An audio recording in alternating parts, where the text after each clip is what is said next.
વિદ્યાર્થી મિત્રો, પ્રકરણ 5 દ્રવ્યની અવસ્થાઓ. આપણે છેલ્લા લેક્ચરમાં વાત કરી સામાન્ય વાયુ સમીકરણ, જે આદર્શ વાયુ સમીકરણ હતું PV nRT, અને બીજું જોયું સંયુક્ત વાયુ સમીકરણ P1 V1/T1 P2 V2/T2. આ સમીકરણ આપણે જો આદર્શ વાયુ સમીકરણની વાત કરી અને સંયુક્ત વાયુ સમીકરણ જોયું હતું. હવે એના પછી વાત કરીએ વાયુમય પદાર્થની ઘનતા અને મોલર દળનો સંબંધ દર્શાવતું આદર્શ વાયુ સમીકરણના મદદથી તારવણી લઈ અને બનાવેલું સૂત્ર. વાયુ પદાર્થની ઘનતા અને મોલર દળ, આના વચ્ચેનો સંબંધ આપણને દર્શાવતો હશે. આપણે જાણીએ છીએ આદર્શ વાયુ સમીકરણમાં આપણે લખતા હતા PV nRT. હવે PV nRT ની અંદર સૂત્રની અંદર આપણે n/v, દાખલા તરીકે આપણે આ રીતે રાખીએ P/RT બરાબર n/v. n/v બરાબર આ રીતે લખવા પાછળનું કારણ P/RT બરાબર અહીંયા લખીશું ત્યારે n/v લખીએ છીએ. n/v લખીએ છીએ તો અહીંયા n એટલે અતિ મોલ સંખ્યા, n એટલે આપણે મોલ માટે કહેતા, અને મોલ બરાબર આપણે લખીએ છીએ દળ ભાગ્યા આણ્વીય દળ. એટલે મોલ સંખ્યા માટે કહેતા હોય તો મોલ એટલે આપણે શું કહેતા હશું? દળ ભાગ્યા આણ્વીય દળ. અને દળ ભાગ્યા આણ્વીય દળ કહેતા હશો તો અહીંયા મોલ બરાબર દળ ભાગ્યા આણ્વીય દળ, તો એના ઉપરથી સ્મોલ m અપોન m લેતા હતા. એટલે અહીંયા આપણે n ની જગ્યાએ લખવું હશે, n ની જગ્યાએ લખવું હશે તો small m upon capital M into v લખી શકાશે. હવે આની અંદર જોઈ શકાય કે સ્મોલ m અપોન v, તો સ્મોલ m અપોન v એ સૂત્ર હતું ઘનતાનું.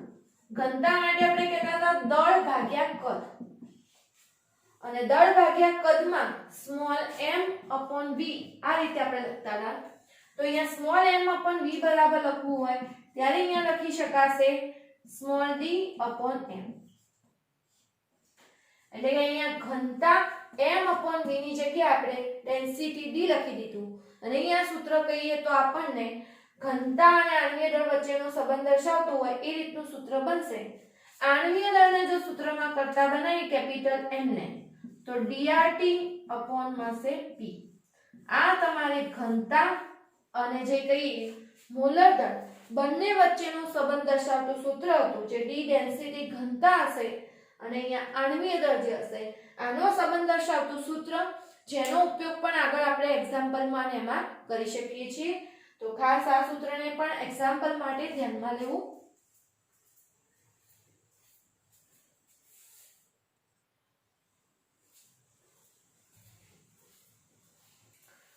હવે જોઈશું એના આધારિત જે દાખલા હશે સ્વાધ્યાયના તે. તો પહેલા જોઈએ સ્વાધ્યાયનો દાખલો 5.12. સ્વાધ્યાયનો 5.12 નો જે એક્ઝામ્પલ આપેલો છે તેની રકમ જોઈએ. 3.32 બાર દબાણ, એટલે કે P બરાબર આપ્યું છે 3.32 બાર દબાણ. અહીંયા બાર દબાણનો એકમ આપેલો છે. 5 ડેસીમીટર ક્યુબ કદ ધરાવતા, એટલે કે કદ આપી દીધું છે. 4 મોલ વાયુનું તાપમાન ગણો. અહીંયા આપણને ટોટલ 3 વસ્તુ આપી દીધી છે, તો ચોથી વસ્તુ શોધવાની હોય તો અહીંયા આદર્શ વાયુ સમીકરણ PV nRT નો ઉપયોગ થશે. એટલો ખ્યાલ આપણને રકમ જોયા પછી આવશે. તો અહીંયા P બરાબર આપણે લખીશું 3.32 બાર, આ જે આપણને દબાણ આપેલું. V કદ આપ્યું છે 5 ડેસીમીટર ક્યુબ. N બરાબર આપ્યું છે 4 મોલ, અને R ની કિંમત જે રકમ આપી દીધી છે, કારણ કે 12 અને ડેસીમીટર ક્યુબ છે, બાકી આપણે 8.314 × 10⁻2 ઘાત વાળી લેતા હોય છે, પણ જ્યારે આ રીતે આપેલી હોય તો એ રકમ લેવાની અને તાપમાન T ગણવાનું કીધેલું છે. તો આ રીતે આપણને રકમ આપી છે. હવે આટલી વસ્તુનો ઉપયોગ કર્યા પછી આપણને એટલો ખ્યાલ આવશે કે આપણે સમીકરણમાં PV nRT આ સૂત્રનો ઉપયોગ કરવાનો છે અને તાપમાન T શોધવાનું છે. સૂત્રમાં T ને કરતા બનાવશો તો બનશે PV/nR. હવે દરેકની કિંમત મૂકીશું. P ની કિંમત આવશે 3.32 બાર ગુણ્યા V ની કિંમત આવશે 5 ડેસીમીટર ક્યુબ, મોલ સંખ્યા આવશે 4 મોલ, R ની કિંમત 0.083 12 ડેસીમીટર ક્યુબ એકમ, કેલ્વિન ઇન્વર્સ મોલ ઇન્વર્સ. એકમ તમે જોઈશો તો અહીંયા ડેસીમીટર ક્યુબ કેન્સલ થાય, 12 હશે અહીંયા 12 સાથે કેન્સલ થાય, મોલ અને મોલ ઇન્વર્સ કેન્સલ થાય, છેલ્લે કેલ્વિન ઇન્વર્સ અંશમાં જશે એટલે કેલ્વિન બનશે અને આટલાનું સાદુરૂપ તમે કેલ્સીની મદદથી આપશો તો સાદુરૂપ આપતા તમને જવાબ મળશે 50 કેલ્વિન. એટલે આ તાપમાન આ વખતે આવશે વાયુનું તાપમાન 50 કેલ્વિન. હવે જો તમને જવાબ સેલ્સિયસમાં પૂછેલો હોય, કોઈ એમસીક્યુ માં કે આમાં સ્પેશિયલી તમને સેલ્સિયસમાં ગણો એવું કીધેલું હોય તો તમારે જે કેલ્વિન તાપમાન હશે એને 273 માંથી બાદ કરવાનું. તો કેલ્વિન તાપમાન હતું 50 કેલ્વિન, એને 273 અંશમાંથી પેલામાંથી બાદ કરો તો જે જવાબ આવતો હશે તો -223 અંશ સેલ્સિયસ એનો જવાબ થાય. જો સેલ્સિયસમાં આપણને પૂછવામાં આવશે તો, એવું ના પૂછેલું હોય તો તમે એટલે કેલ્વિન સુધીનું ટેમ્પરેચર લખ્યું હોય તો એ પણ તમારો સાચો જવાબ થશે. તો સ્વાધ્યાયનો દાખલો હતો, ખાસ દરેક જણે ગણી લેવો અને વ્યવસ્થિત રકમ ગણતરી જાતે કરી આ રીતે એકમ સહિત લખો ચોપડામાં.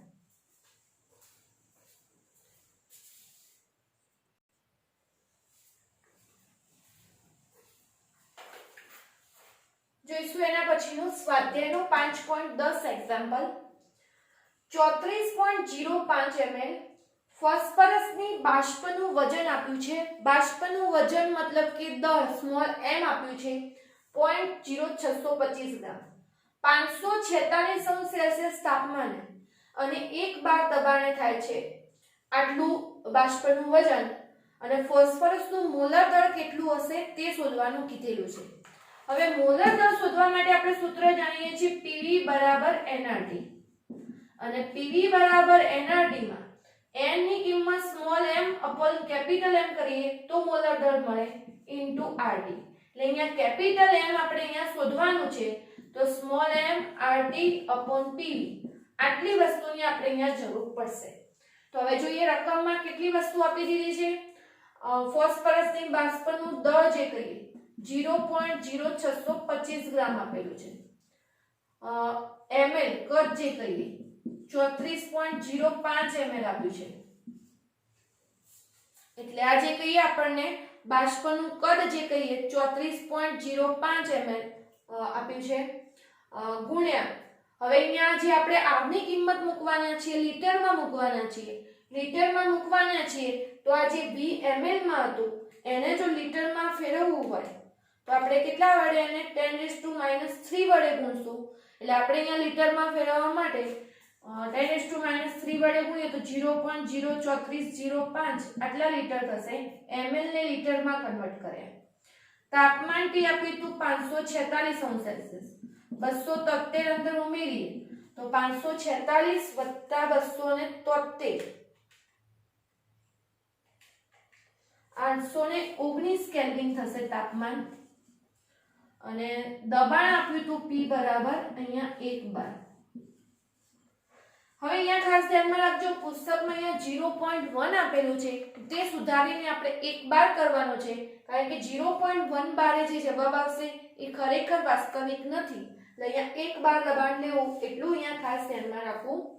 અને R ની કિંમત કહેશો વાયુ અચળાંક 8.314 ગુણ્યા 10⁻² લીટર બાર મોલ ઇન્વર્સ કેલ્વિન ઇન્વર્સ. જ્યારે આ બધા એકમોમાં લીધું હોય ત્યારે આજની વેલ્યુ આ રીતે મૂકવી.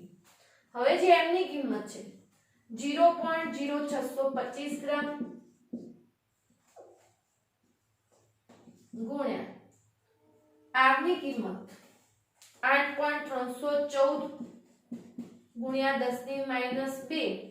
r નો એકમ ખાસ ધ્યાનમાં રાખીશું લીટર બાર મોલ ઇન્વર્સ કેલ્વિન ઇન્વર્સ ગુણ્યા ટેમ્પરેચર છે 819 કેલ્વિન ભાગ્યા દબાણ 1.012 કદ આપેલું હતું 0.03405 લીટર. તમે બાકીના બધા એકમો જોશો તો અહીંયા બાર બાર કેન્સલ થશે, લીટર લીટર કેન્સલ થશે અને બાકી વધશે અહીંયા mall inverse, kelvin inverse, kelvin inverse થી કેલ્વિન કેન્સલ, ગ્રામ પ્રતિ મોલ, કારણ કે આપણે આની અંદર ગ્રામ પ્રતિ મોલ માં આવતું હોય છે. સાદું રૂપ આપશો 124.98 ગ્રામ પ્રતિ મોલ, ગ્રામ મોલ ઇન્વર્સ. આ તમને મળશે એનું મોલર દળ આ રીતે મળશે. તો આ એક્ઝામ્પલ પણ વ્યવસ્થિત રીતે સમજી અને લખી દેવો. સામાન્ય વાયુ સમીકરણનો જો ઉપયોગ કરેલો છે એની અંદર.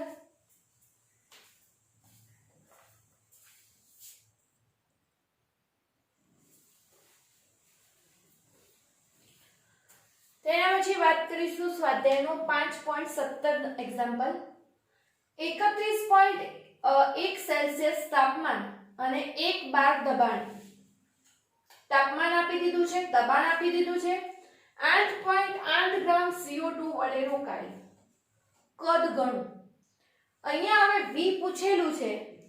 બીજું કહીએ સામાન્ય આદર્શ વાયુ સમીકરણ જે PV બરાબર nRT માં કહીએ તો એની અંદર આપણને n ની કિંમત આપી નથી, મતલબ કે મોલ આપેલા નથી. પણ સીધી વાત છે કે મોલ જોઈતા હોય તો દળ ભાગ્યા શું કરવું પડશે? આણ્વીય દળ. અને દળ CO2 નું આપી દીધું હતું 8.8 ગ્રામ અને આણ્વીય દળ CO2 નું છે તો CO2 નું આણ્વીય દળ થતું 44 ગ્રામ મોલ ઇન્વર્સ. એટલે 8.8 ભાગ્યા 44 કરીશું તો 8.8 ભાગ્યા 44 કરતા 0.2 મોલ આપણને મળશે. આ મોલ ઇન્વર્સ મોલમાં ગ્રામ ગ્રામ અહીંયા કેન્સલ થઈ જશે. એટલે આ મોલ માટેનું સૂત્ર દળ ભાગ્યા આણ્વીય દળ. એટલે પહેલા તો આપણને આટલેથી n ની કિંમત મળી છે. પછી આપ્યું છે T 31.1 અંશ સેલ્સિયસ આપ્યું છે વત્તા 273 ઉમેરીએ તો તાપમાન આપણને મળશે કેલ્વિનમાં 31.1 વત્તા 273 કરીશું 304.1 કેલ્વિન. આ ટેમ્પરેચર. દબાણ P આપેલું હતું 1 બાર અને કદ V આપણને પૂછેલું છે. એટલે આટલી વસ્તુ આપણને આપેલી હતી અને એનો ઉપયોગ કરીને આપણે હવે કદ ગણવાનું છે. કદ શોધવા માટે આદર્શ વાયુ સમીકરણ મૂકીશું. PV બરાબર nRT. V ને કરતા બનાવીશું તો nRT / P. જ્યાં n ની કિંમત મૂકીશું આપણે 0.2 મોલ જે આપણે પહેલા ગણી દીધી. R ની કિંમત જે કહીએ R ની કિંમત જ્યારે અહીંયા લીટર ને એકમમાં લીધેલું તો 8.314 ગુણ્યા 10 ની -2 12 litre mall inverse kelvin inverse. જ્યારે અહીંયા 12 અને લીટર એકમમાં તો હવે જે અહીંયા મળશે લીટરમાં મળશે, મોલ અને કેલ્વિન લીધેલા છે તો અહીંયા 8.314 ગુણ્યા 10 ની -2 એકમ ફરીથી યાદ રાખજો 12 litre mall inverse kelvin inverse.